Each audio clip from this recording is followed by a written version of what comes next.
Hi, Amit, and welcome to Economist on Zoom Getting Coffee. Welcome. Thanks, Eddie. How are you doing? Good, thank you. I'm having for the first time a new Stata mug. Stata mug. All right. Yeah, Showing part of the tribe. So I've got my Cafe Grumpy's mug from New York. So good, good. unfortunately, I don't Uh, visit too often these days, but hopefully with some good news coming out in the next 6 months or so. exactly. Yeah, we can see the light at the end of the tunnel, but we still have a little bit of a tunnel to go. But, So before COVID, before we get into that, I wonder what are the things that you've surprised yourself the most, or the most insightful findings that you've had in your research when you've been studying all these topics of trade and firms and private sector in developing countries? I guess one starting point is always to think about, why does trade matter? And at some broad level, if you look at why countries are rich and why countries are poor, there's many potential explanations. And one thing that I think a lot of economists kind of agree on is that the rich countries are more productive. They somehow are able to use their existing resources and deploy their existing resources in a more productive capacity. And And then that's there's about 60%, right? I mean, that's a conventional wisdom. About the 50 to conventional wisdom. 60% Yeah, of income differences is about productivity. exactly. And then where a lot of the action on the research side is trying to figure out, how do we get that mobilized? How do we get that 60% mobilized? Like what kind of policy Right. reforms, what kind of institutional changes need to happen? And so, of course, trade economists feel like they can contribute something here.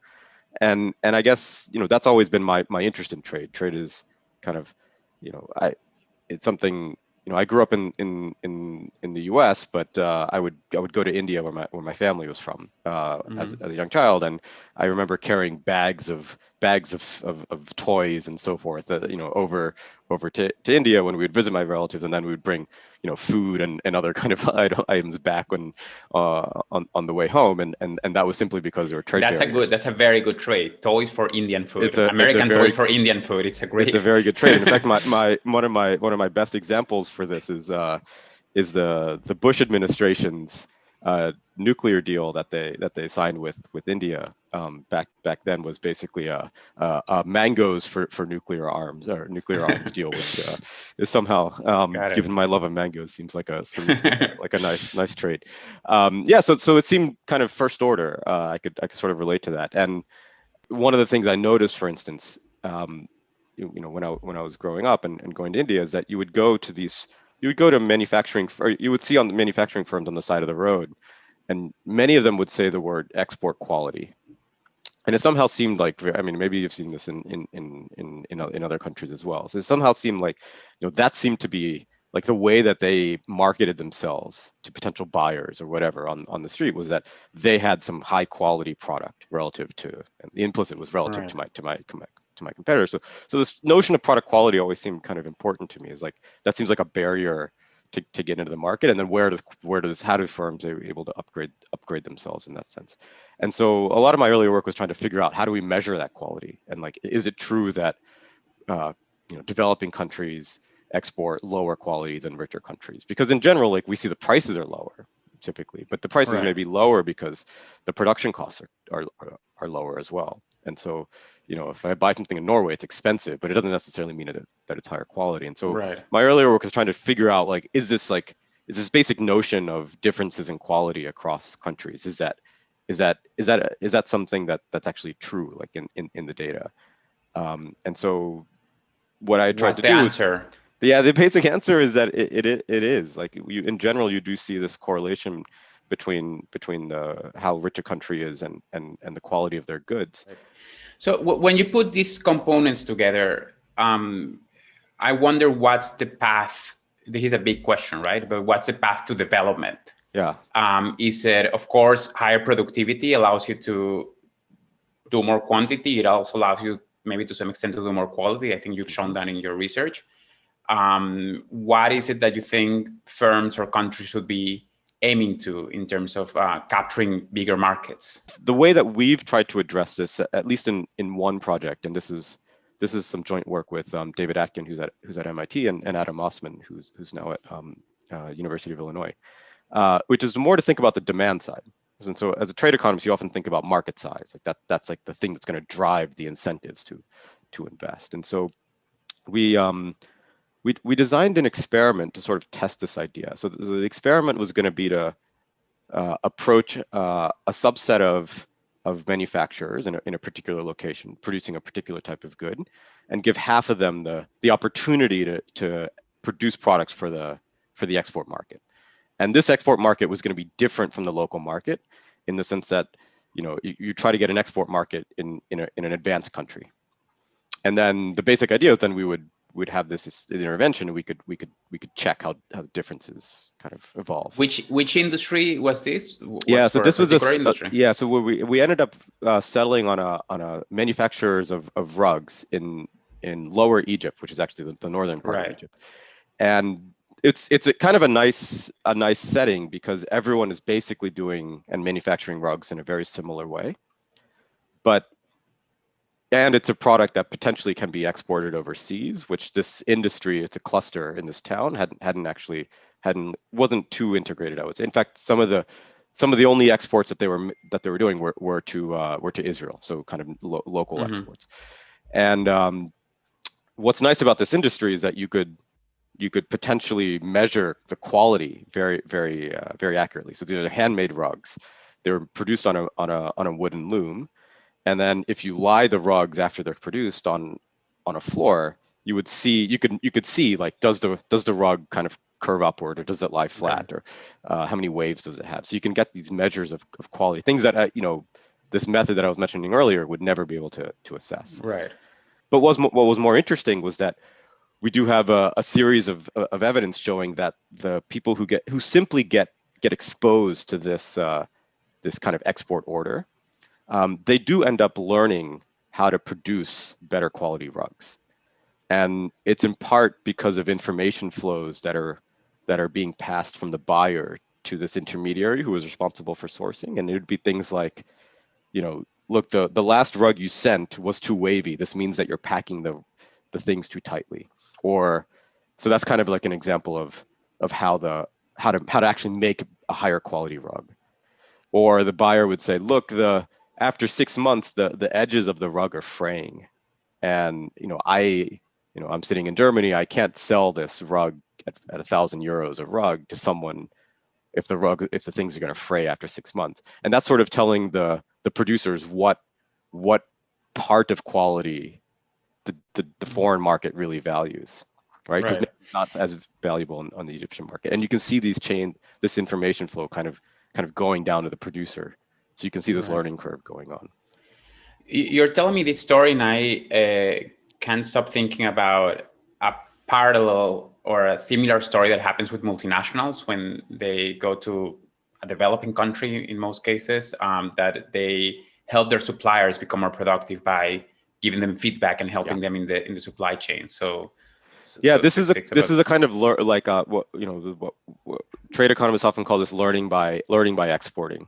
And there's other kind of learning channels, as you said. All of us think that they're important, and we can. It's exactly as you say, like the Gap or Banana Republic or some apparel company goes to a producer. They don't actually produce anything, but they sort of have this expertise to be able to do it, and that's a transfer of knowledge. Yeah. Right. Which, in the big scheme of things, if we take it back to the idea that we're talking about development in the big scheme of things. This means that it probably happens more in developing countries that these maybe small scale firms, unless they're getting some big push somehow to be able to reach to bigger markets, they probably won't have the incentives to do it, and probably that happens less in the rich countries. Exactly, and it's not just that. You can imagine a rich small country like Belgium, for instance. They get exposed to the rest of Europe, for instance. Given that they're probably already at the frontier, that expansion of market size is going to basically mean they should invest in more of what they're doing and maybe generate higher capacity and then export. But that kind of sophistication of the external market is going to be really different for a developing country. Right. And a lot of kind of what I think is interesting to think about in trade is exactly what you're saying, which is what does trade do to a developing country that's different from a developed country? Right. And I think this access to a sophisticated set of buyers is one potential channel. And maybe if I take it one more step, also touching upon more of your recent work, I guess that for many years, trade economists, I'm going to include myself as one of them, Of we course. thought that liberalization of tariffs, for instance, would actually be this big push. Yeah. Turns out maybe it wasn't that much. I mean, for a small firm in outside of a big city, this doesn't this doesn't move the needle that much.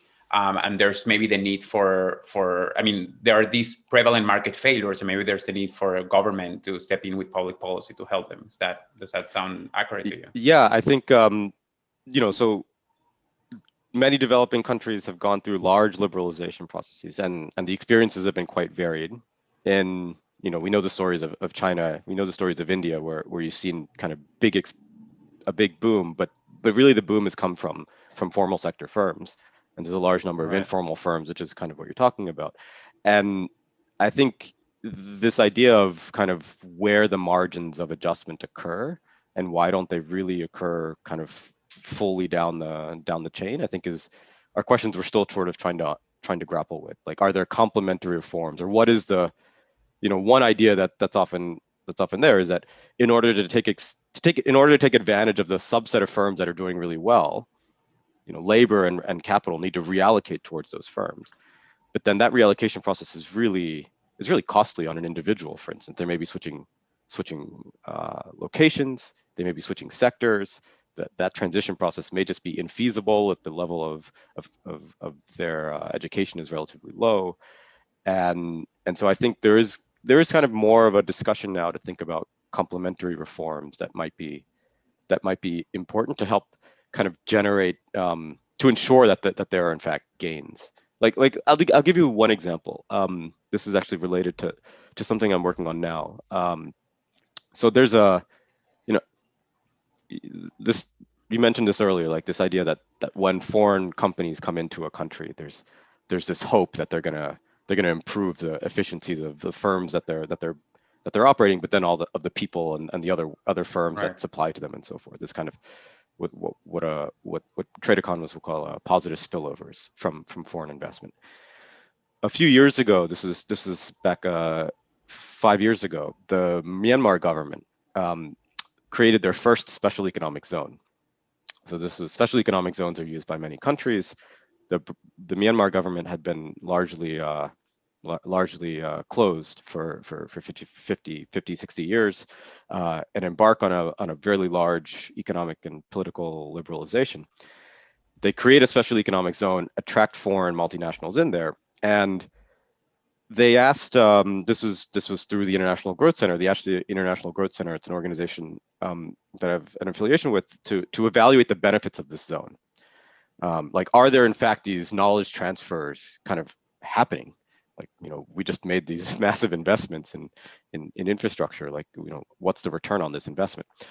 And pretty early on, it was easy to say that the returns were very low, because most of these multinationals were not sourcing anything from local companies. Maybe they would source, like, we pushed them really hard and they would say, oh yeah, we repair the elevators from a domestic company, or there's pest control, or like, and one Japanese company said, oh, we finally found a box supplier after 3 years, and it took us 3 years because the box had to have some environmental standards, and so it was like, things that we take for granted. It was actually hard to source. But then what we realized was that there's also all these frictions happening inside the firm for a very straightforward reason, which is, imagine you've got a multinational. It's run by foreign expatriates, typically Japanese multinationals, and then there's middle domestic managers, and then there's production workers. And the middle domestic managers are really the key. They're the key in this organization, because they link the foreign senior team and the production workers. And the foreign managers and the domestic Myanmar managers basically they had to communicate in English, and the Myanmar managers' English proficiency is very low. And so you get all kinds of stories where, they're like speaking with body language, and they're using Google Translate in meetings, and Google Translate doesn't go directly between Burmese and Japanese, and so you have to go by English. And so it's a pretty hectic situation there. And if you now think about the original question you asked, is like, what kind of policies can you implement is the idea that we started to think about was, is it the case that because of this very simple language barrier, like the amount of communication between foreign managers and domestic managers is too low from the policymaker's perspective? Like what the policymaker really wants is like you give the multinational a tax break and you give them all this infrastructure, and then you want them to teach the domestic They'll managers, do the rest, and then the domestic managers will go maybe start new companies. They'll go work in domestic companies. And so we design a set of empirics. I won't go through, but it's basically trying to see whether there's justification for government policy to do something that's pretty small, like maybe teach the Myanmar managers, provide English language training, for instance, improve their level of English. It's, maybe there's no incentive for the foreign managers to provide that incentive. Maybe there's some constraints that the domestic managers have that they don't go out and get it themselves. And so then there may be a policy that can kind of maximize the potential for this openness policy that you've and I think that's something that I've become more interested in, because I think very often trade economists say change the tariff schedules and everything will be okay. So I want to move to one of my last questions, because unfortunately we're running out of time. And it's, of course, COVID has played a big role in all countries, but also we tend to think that in developing countries in particular, and for the small firms and the medium firms that you typically study in your work, they really paid a big toll. Can you give us a sense of that, of like, how do you see that topic? What do you think are the biggest challenges and the hurdles that they face and they're probably going to have to face to recover based on what you've studied? Yeah, so maybe I'll give you the kind of the sticking into the theme, the trade angle on that. So now the big question I think a lot of companies are asking is, what do we do with our supply chains that we've built out to be extremely efficient, but potentially are at risk if one country locks down and then the products can't be sourced? And I think it's still, I haven't come to a sense of what companies are likely to do on average. The argument would be that what we've seen is not just the pandemic, I would say. I think even if you look back even a few years from now, there's volcanic eruptions which caused supply chain disruptions, earthquakes in Japan, for instance, which caused targeted disruptions. I think many companies are now kind of interested in maybe having redundancies at some cost. On the other hand, the pandemic in particular is we're likely to come out of it, and so that would mean that you're not going to massively change the organization of your supply chains if it doesn't if it's not a long-term shock. Where companies stand, I don't know. I have spoken to some people who are on the supply chain management part, and a lot of what they say is something kind of it's kind of a middle ground, which is where the investments need to be is in supply chain transparency. So having a better indicator of not just your supplier, but your supplier's supplier. So many of the smaller and medium-sized companies that you're talking about, maybe the suppliers. And I think one thing that you may see is more of an investment in the kinds of softwares that they use that allows the end purchaser to have a much better sense of where the production is coming from, and they may be incentivizing or trying to force or trying to encourage the entire production chain to sort of bring in systematic ways to track inventory, to track where products are located, just so they have a better sense, so you can be able to respond faster. And then what companies you end up using that data with, I think is open. But I think it's an interesting question. So Amit, I usually take a little bit of time at the end of our talk to talk about our profession, and there's often a lot of people watching, professors and junior scholars and students, and you are the editor or one of the editors of one of the most important journals in the profession, the Review of Economics and Statistics. And that seems to be an area, I don't know what you think about it, but it seems to be an area that there's a lot of information asymmetry. Like, we don't really know what is it that the editors want, and there doesn't seem to be a lot of spaces to talk about it. So, I don't want to put you, well, I am going to put you in the spot, and I'm going to ask you, you as an editor of such an important and influential journal, what do you want to see in a paper to say, yeah, this has potential, I wanna give it a chance? Yeah, it's a great question, and I agree that there's not much there's a lot of information asymmetry. And then actually when I started, I actually wasn't sure as an editor where I should be, and then I've sort of learned over time. I guess I am going to ask you too, who is this referee number 2 that we all Yeah, I mean, I guess the one thing that I often tell people and tell like my colleagues, for instance, junior colleagues in particular in the department, is I think there's usually, I would say that the typical paper that comes in at Restat has not focused enough on the introduction. And I'll make a couple points here. So one is that I think good papers are papers that ask a very clear and defined research question, explain potentially what the ideal way to do that is, to answer that question is, and then how far you have to deviate for various reasons, data limit from that, and then then that's where you're at. And then I think that the last part I think is really often, it's always there, but I think there's more effort should in a typical paper should be placed, which is why the results move the literature forward. And I think that last part's really important. So people will often like just have a handful of papers that we all sort of that are known in that literature, and then they kind of say we contribute in this, and it's kind of a litany of papers. And I think just really making this like this connection of not just what's been done, but where you fit and why you move it forward, I think is really, really important.